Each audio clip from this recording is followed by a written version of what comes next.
Good morning बच्चों, AVM online acting classes में एक बार फिर से आपका स्वागत है। बच्चों, लास्ट वीडियो में हमने बात करी थी वॉइस एक्सप्रेशन की और जाना था कि इसके की एलिमेंट्स क्या क्या हैं। फिर हमने इसके की एलिमेंट नंबर 1 प्रोनाउंसिएशन यानी उच्चारण की व्याख्या की और हिंदी के वर्णों का उच्चारण सीखा। आज के वीडियो में हम बात करेंगे वॉइस एक्सप्रेशन के की एलिमेंट नंबर 2 क्लैरिटी यानी स्पष्टता की। तो चलिए शुरू करते हैं। बच्चों, वॉइस को एक्सप्रेसिव और इफेक्टिव बनाने के लिए उसमें क्लैरिटी का होना बेहद जरूरी है और इसके लिए आपको यह जानना और समझना होगा कि क्लैरिटी क्या है। Clarity means clearness in voice, free from obscurity and ambiguity, easy to understand, the quality of clear expression। स्पष्टता से तात्पर्य साफ वचन से है, संशय और अस्पष्टता से मुक्त साफ अभिव्यक्ति की गुणवत्ता। सरल शब्दों में कहा जाए तो साफ सुथरी बोली जिसे सुनना और समझना आसान हो, स्पष्टता है। बच्चों, क्लैरिटी के लिए आपको 3 चीजों पर खास ध्यान देना होगा। नंबर 1 राइट वॉल्यूम यानी उचित आवाज। नंबर 2 नेचुरल पेस यानी स्वाभाविक गति। और नंबर 3 प्रॉपर ब्रीदिंग यानी पर्याप्त श्वसन। सबसे पहले हम बात करेंगे राइट वॉल्यूम यानी उचित आवाज की। बच्चों, क्लैरिटी के लिए आपका वॉल्यूम राइट होना चाहिए। जब आप बहुत ऊंचे आवाज यानी हाई वॉल्यूम पे बात करते हैं तो सुनने वाले को तकलीफ होती है। It's like nailing in the years. आपके शब्द उनके कानों में चुभते हैं और ज्यादा लाउड वॉल्यूम में बोलने से सुनने वाले को लगता है कि आप अपनी बातें उन पर इंपोज कर रहे हैं, जो कि बिल्कुल ही गलत है।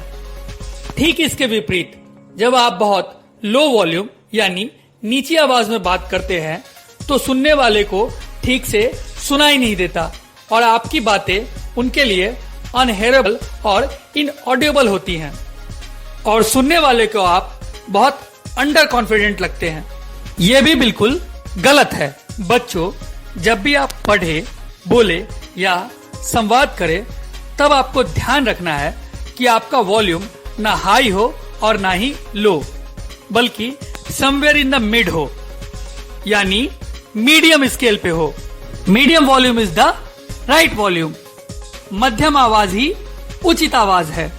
फॉर एग्जाम्पल, उदाहरण स्वरूप हम एक वाक्य लेते हैं, ताजमहल के अंदर तस्वीरें खींचना मना है।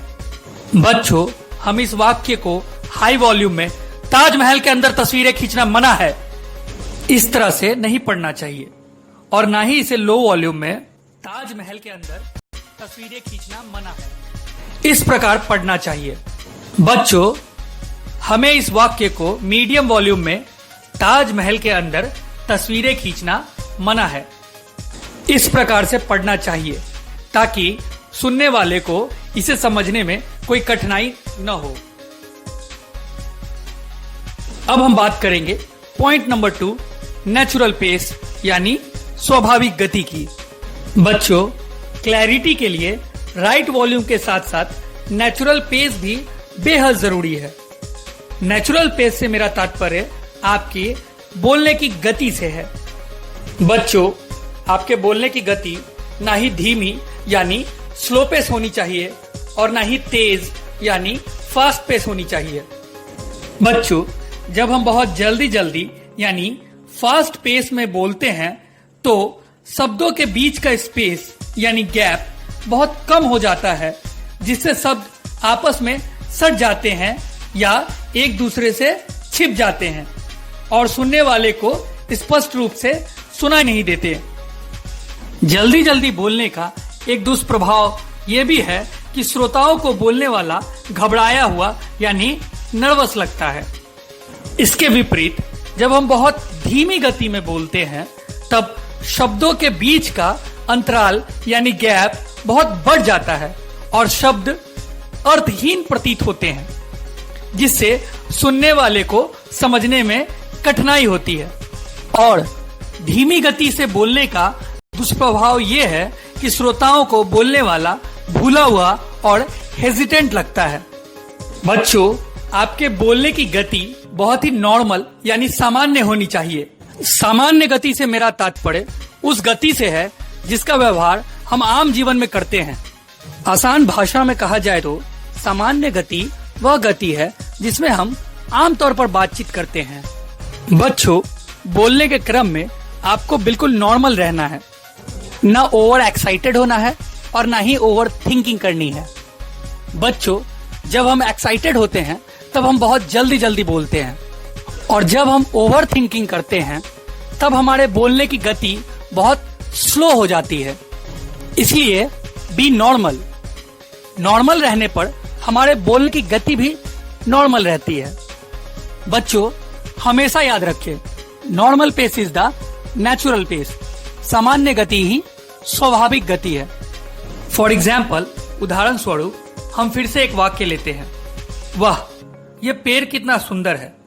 न हमें इसे फास्ट पेस में वाह ये पेड़ कितना सुंदर है इस प्रकार से पढ़ना है, और ना ही इसे स्लो पेस में ये पेड़ कितना सुंदर है इस तरह से पढ़ना चाहिए।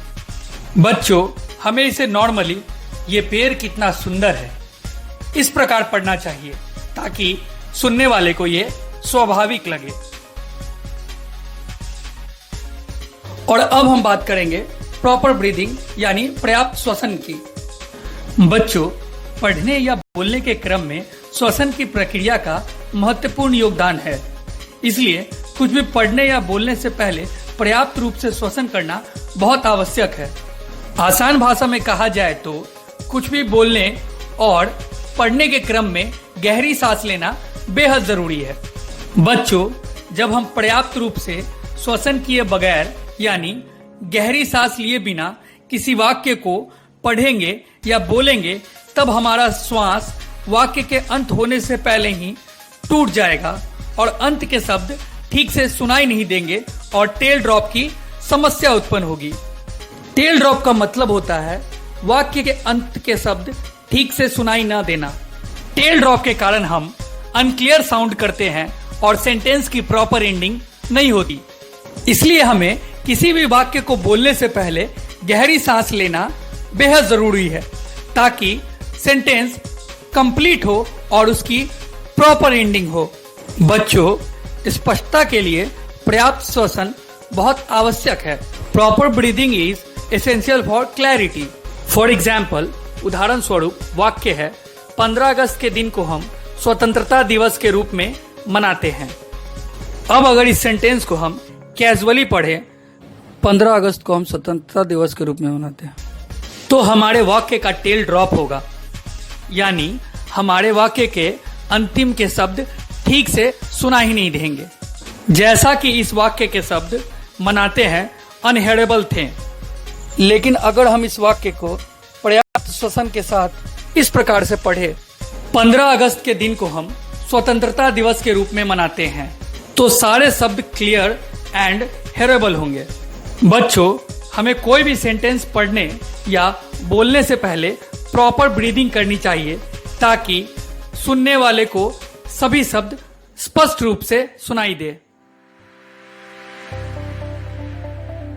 तो बच्चों, जब भी आप reading, recitation, compere, speech, dialogue या डिबेट करें तो राइट वॉल्यूम, नेचुरल पेस और प्रॉपर ब्रीदिंग को ध्यान में रखकर करें। और हाँ, एक बात और, ड्रामा या एक्टिंग करते वक्त मोस्ट ऑफ द टाइम आपको राइट वॉल्यूम, नेचुरल पेस को ध्यान में रखना होता है, लेकिन कभी कभार सिचुएशन के हिसाब से आप ऊंचा या नीचा, तेज या धीमा बोलते हैं क्योंकि वो सिचुएशन की डिमांड होती है। फॉर एग्जाम्पल, सीन में कोई बहुत दूर खड़ा है और उसे पुकारना है तो ऑब्वियसली उसे हाई वॉल्यूम में चिल्लाकर बुलाना होगा, और अगर सिचुएशन में किसी की तबीयत खराब है और वो लो फील कर रहा है तो वो नॉर्मल से कम यानी स्लो पेस में बोलेगा।